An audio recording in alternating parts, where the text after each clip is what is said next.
everyone. My name is Eleanor Mendoza and I'll be doing demonstration teaching here in our subject EED 718, and my lesson is all about divisibility rules in grade 4. So let us proceed. Okay. Good day, class. Okay. Good day, class. Good day po, teacher. Good day po, Good day ma'am. po. Okay, thank you very much. So first, let us have our opening prayer. Okay, let us all stand. Amen. Okay, thank you everyone. So class, kindly open up your cameras for our opening attendance. And this documentation will serve as your synchronous attendance for our today's session. At the count of 3, you will smile, okay? 1, 2, 3, smile. Okay, thank you everyone. So I'll be pasting out our documentation for our synchronous attendance, okay? So first, I'll be showing you our virtual classroom's rules to follow. So first, we must be courteous at all times. Second, wear appropriate clothing. And third, participate in our class. Fourth, turn on your camera in our classroom. Fifth, turn the microphone on or off when it is required. And sixth, if there are any questions or concerns, just click the raise hand button or type it in the chat box. Is it clear to anyone? Here po. Very good. So let us proceed. So let us have a short recap about our yesterday's lesson. So for you, what is divisibility rule? Who can recall what is divisibility rule?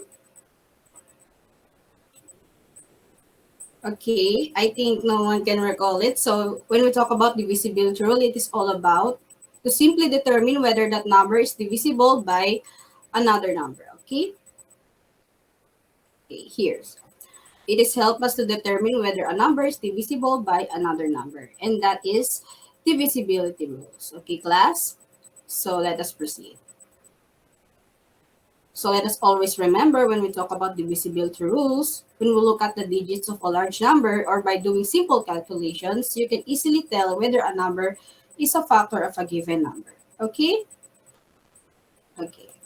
So let's proceed. So before that, I'll be showing you this song that I made for you, class, for our today's lesson, and kindly listen very carefully. Good day, class. I'm your teacher, Eleanor, and I made a song for you for our today's topic. And I highly encourage you to sing with me. Let's sing Divisibility Rule Song. We have our topic for today. That is all about divisibility rules. We have our topic for today. That is all about divisibility rules. Divisibility by 2, ending in even number. Divisibility by 2, ending in even number. Divisibility by 3. Sum of digits divisible by 3. Divisibility by 3. Sum of digits divisible by 3. Divisibility by 4. Last 2 digits divisible by 4. Divisibility by 4. Last 2 digits divisible by 4. Divisibility by 5. Ending in 0 or 5. Divisibility by 5.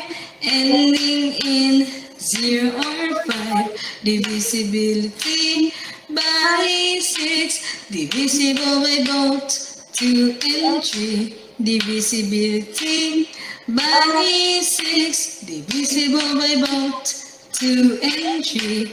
Divisibility by 8, last 3 digits divisible by 8. Divisibility by 8, last 3 digits divisible by 8. Divisibility by 9. Sum of digits divisible by 9. Divisibility by 9. Sum of digits divisible by 9. Divisibility by 10. Ending in 0. Divisibility by 10. Ending in 0. And I hope you have a good day and you gain new knowledge. And I hope you have a good day and you gain new knowledge. Yes, that's right, class. And I hope you like the motivational song that I made for you and for our today's topic. So, do you like it? Yes po, teacher. Okay, thank you for your responses, class. So, let us proceed. So, our topic for today is all about divisibility rules. Okay, but before that, I want to show you at the end of the lesson, the student should be able to first define what is divisibility rules, second, recognize the significance of divisibility rules, and third, we need to apply divisibility rules in real life problems. Okay? Okay, so let's go. So first, divisibility rules is a simple way of determining whether a given number is divisible by another number.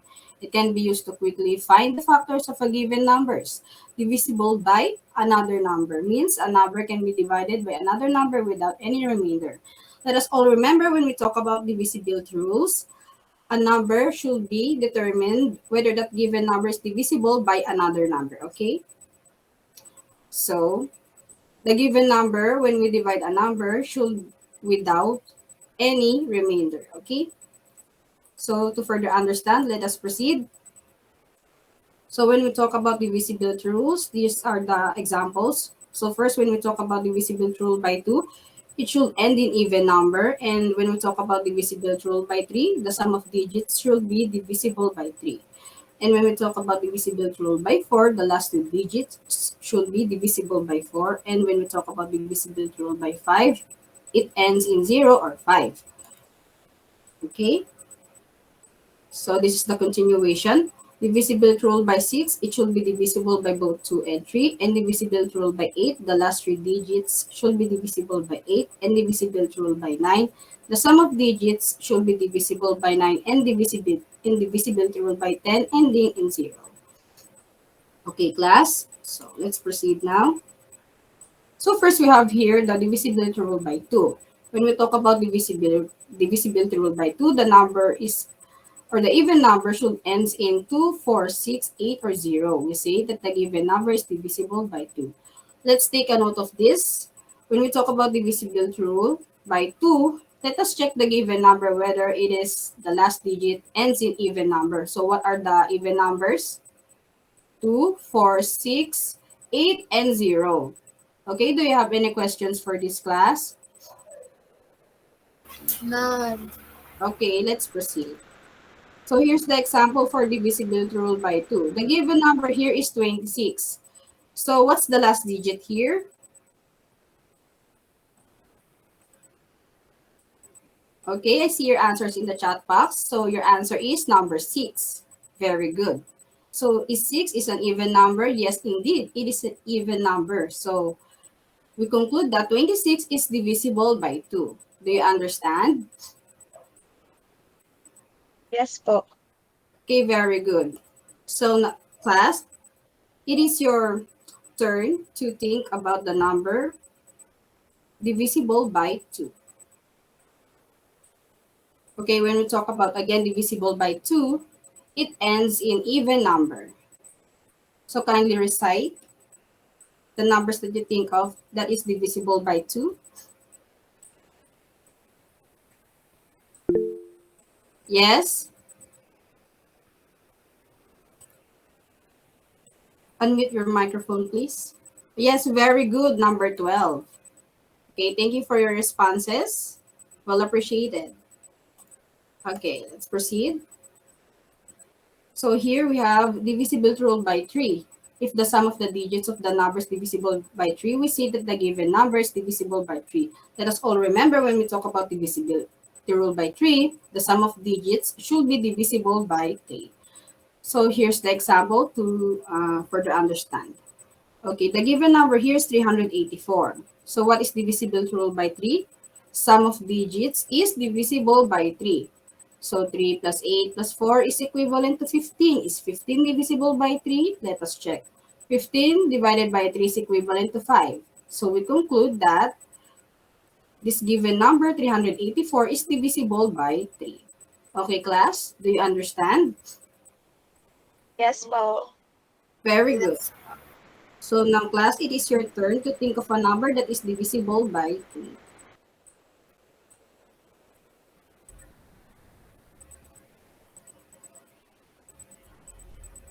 Let us all remember when we talk about divisibility rule by 3, sum of digits should be divisible by 3.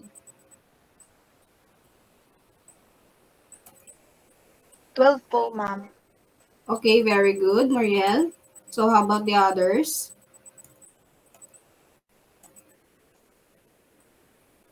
Very good, 48. Do you have any ideas? I saw your answers. Danica, yes, very good, 46. Thank you for your responses. Okay, let us proceed. So next we have here divisibility rule by 4. If a given number formed by the last two digits of a given number is divisible by 4, we say that the given number is indeed divisible by 4. So let us all remember when we talk about divisibility rule by 4, let us check the given number of the last two digits if it is divisible by 4. Okay, so let's proceed. So these are the examples. So the given number here is 164. So what's the last two digit here? 64, right? Very good. So the last two digits is 64. So let us check if 64 is divisible by 4. Okay, so 64 divided by 4 is equivalent to 16. 16, the quotient is, it has no remainder. So we conclude that 164 is divisible by 4. Did you get it, class? Yes po. Very good. So let's proceed. So now it is your turn to think of a number that is divisible by 4. Let us all remember when we talk about divisibility rule by 4, the last two digits should be divisible by 4.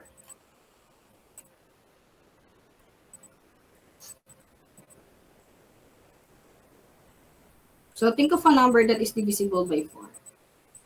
20 po. 20, very good. So how about the others? 44, yes. Okay, thank you, Precious and Boreal, for your responses. Oh yes, Mark Edison, very good, 20. Thank you for your responses, class. So let us proceed. So we have your divisibility rule by 5. If the given number ends in 5 or 0, we say that the given number is indeed divisible by 5. Let us all remember when we talk about divisibility rule by 5, a number or a given number should end in 5 or 0. Okay? So let's proceed. So here's the example. Okay, the given example here is 525. So what's the last digit here? 5, right? So we conclude that 525 is indeed divisible by 5. Okay, let us have another example. So the given number here is 330. So what's the last digit here? 0. Very good. 0. Very good. Thank you for your response. So we conclude that 330 is indeed divisible by 5. Did you get it, class? Yes po. Very good. So let's proceed. So try it, class, for yourself. Think of a number that is divisible by 5. Let us all remember when we talk about divisibility rule by 5, a given number or a number should ends in 5 or 0. Yes, very good. 55, 35, 130. Very good, Ellen. Thank you for your responses, class. So let's proceed. So we have here divisibility rule by 6. If a given number is divisible by both 2 and 3, we say that the given number is divisible indeed by 6. Let us all remember when we talk about divisibility rule by 6, a number or given number should always divisible by both 2 and 3. Again, let us recall what is divisible by 2. Who can recall? Okay, when we talk about divisibility rule by 2, the given number should end in even number, which is 2, 4, 6, 8, and 0. And when we talk about divisibility rule by 3, a number or sum of digits should always divisible by 3. So let us have an example for you to understand. Okay, so the given number here is 408. So is it divisible by 2? Yes, indeed, it is divisible by 2 because it ends in even number, which is number 8. So let us check if it is divisible by 3. Okay, so 4 plus 0 plus 8 is equivalent to 12. Is 12 divisible by 3? Let us check. So 12 divided by 3 is equivalent to 4. So 4 is a quotient, which is, it has no remainder. That's why it is divisible by 3. We conclude that 408 is divisible by 6 because it is divisible by both 2 and 3. Do you understand, class? Yes po. Very good. So let's proceed. So try to think for yourself. Give me a number that is divisible by both 2 and 3, which is divisible by 6.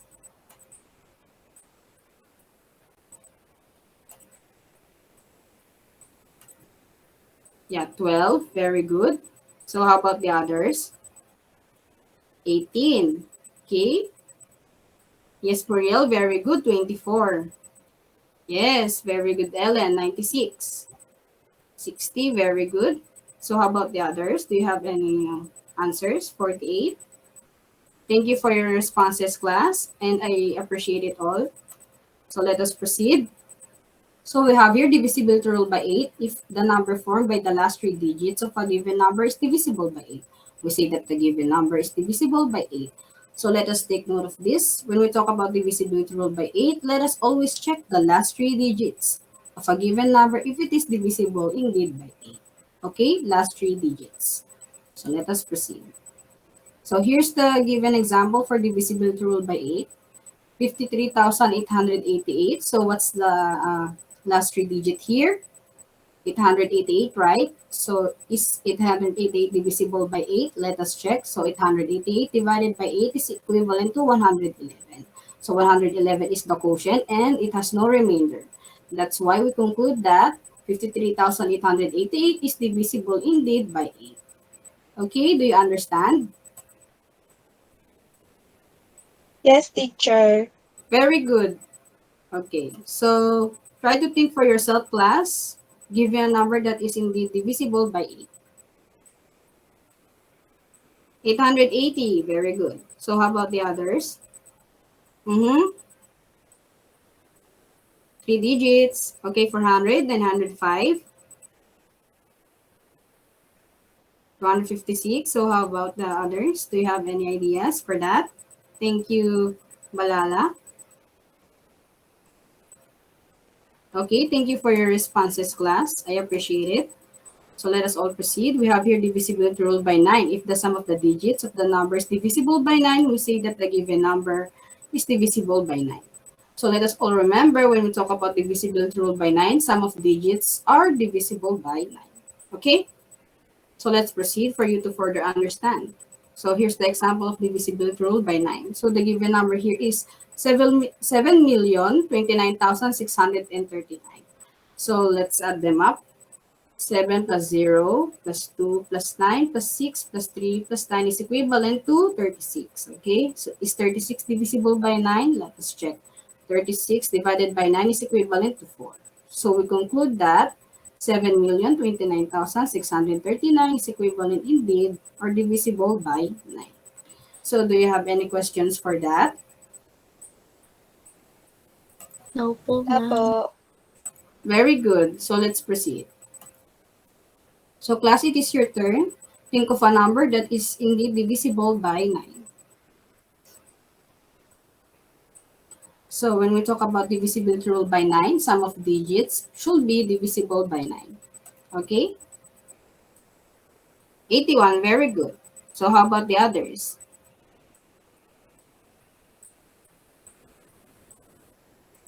Yes, thank you, Muriel. 90. Yes, Stephanie, very good. 90, 99. Very good. Yes, Ellen, very good. 45. And thank you for your responses, class. And that I appreciate it. So let's proceed. We have here the divisibility rule by 10. If the given number ends in 0, we say that the given number is indeed divisible by 10. Okay, let us all remember the last digits should be 0. In that way, we can say it is divisibility rule by 10. Okay, so let's proceed. Here the example of divisibility rule by 10. So the given number here is 8,620. So what's the last digit here? Very good, 0. So it is indeed divisible by 10. So class, try to think of a number that is divisible by 10. We should always remember when we talk about divisibility rule by 10, it should end in 0. 20, very good, Stephanie. So how about the others? Do you have any ideas for this? 40, very good, Mark. Very good, 30, 50. Okay, how about the others? Do you have any ideas for this? 100, very good. 60, very good. Okay, thank you, Ellen. And thank you for your responses, class. So do you have any questions for this class? For our topic, divisibility rules. Do you have Wala clarification? po. Very good. So let us proceed. So what is the significance of divisibility rules in our lives? So divisibility rules of whole numbers are very useful because they help us to quickly determine if a number can be divided by 2, 3, 4, 5, 8, 9, and 10 without doing a long division. Divisibility means that you are able to divide a number evenly. For instance, so here's the given number 8. We can divide it by 4, which is equivalent to 2. Okay? So that's the significance of divisibility rules. We can easily determine whether the number is divisible by another number. Okay, do you have any questions, class? Wala po. Okay, very good. So let's proceed now. So here's the example of divisibility rules in real life problems. So Flynn is arranging some photographs for his family book. He needs to put the same number of photographs in each row with no photographs left over. If he needs 288 photographs to arrange, how many photographs he can place in each row? Is it divisible by 5, 9, or 10? So the given number here is 288, right? So let us identify which is divisible by 5, 9, or 10. So Flynn needs to arrange the photographs, which is 288 photographs, and he needs to put it evenly in each row. So what do you think? Is it 5, 9, or 10? Just type your answers in the chat box or you may click the raise hand button for you to recite the answer, class. What do you think? Is it 5, 9, or 10? The given number here is 288. Okay, very good, class. Let us check if your answers are correct. So here's the solution to find out. So the given number here is 288.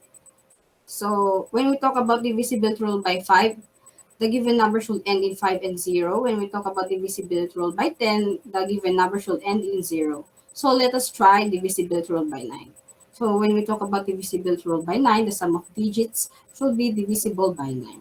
So 2 plus 8 is equivalent to 18. So it is indeed divisible by 9. So checking this divisibility by 9, 5, and 10, we can say that 288 is divisible by 9. Hence, 9 photographs can be placed in each row. Okay, class. Very good. So let us proceed. So here's your seat work. Okay. Directions. Read the questions carefully and type yes or no in the chat box. Okay, you can have 5 minutes to answer this one. Okay, thank you, class, for your responses. So now let us check. So here's the answer key. So first, does 106 is divisible by 2? Let us check. So what's the last digit here? 6. So it is an even number. It is, yes, indeed divisible by 2. So does 315 is divisible by 3? So let us check. So 3 plus 1 plus 5 is equivalent to 9. So it is divisible by 3 because sum of digits are divisible by 3. So the 612 is divisible by 4. Let us all check. So the last two digits here is 12. So is 12 is divisible by 4? Yes, indeed. So we conclude that 612 is divisible by 4. So let us proceed. Thus, 487,585 is divisible by 5. Let us all check. So the last digit here is 5. When we talk about divisibility rule by 5, it ends in 5 and 0. So it is indeed yes, 487,585 is divisible by 5. So thus 5,652 is divisible by 6. So let us check. 5,652. Yes, the last digit is even number, which is divisible by 2. So let us check if it is divisible by 3. So 5 plus 6 plus 5 plus 2 is equivalent to 18. So it is indeed divisible by 3. It is divisible by both 2 and 3. So we conclude that 5,652 is divisible by 6. So thus 913,824 is divisible by 8. Let us check the last three digits here, which is 824. Is it 824 is divisible by 8? So 824 divided by 8 is equivalent to 103. 103, it has no quotient at all. So we conclude that 913,824 is divisible indeed by 8. Okay. Okay, so thus 9,684 is divisible by 9. Yes, indeed, it is divisible by 9 because 9 plus 6 plus 8 plus 4 is equivalent to 27, and 27 is divisible by 9. Is 850 is divisible by 10? Yes, indeed, because it ends in 0. Okay, class, do you have any clarifications for our lesson for today? Okay, if none, and I'll be giving you this link. Okay, I'll be giving you Google Forms to answer. You will have 5 minutes to answer those 5 questions, okay? I'll be pasting it in our chat box, and later on I'll be checking that. Okay. Okay, class, thank you for your responses. Okay. So let us proceed. So first, what is divisibility rules? Who can remember what is divisibility rules? Kindly click the raise hand button, or you may type your answers in the chat box.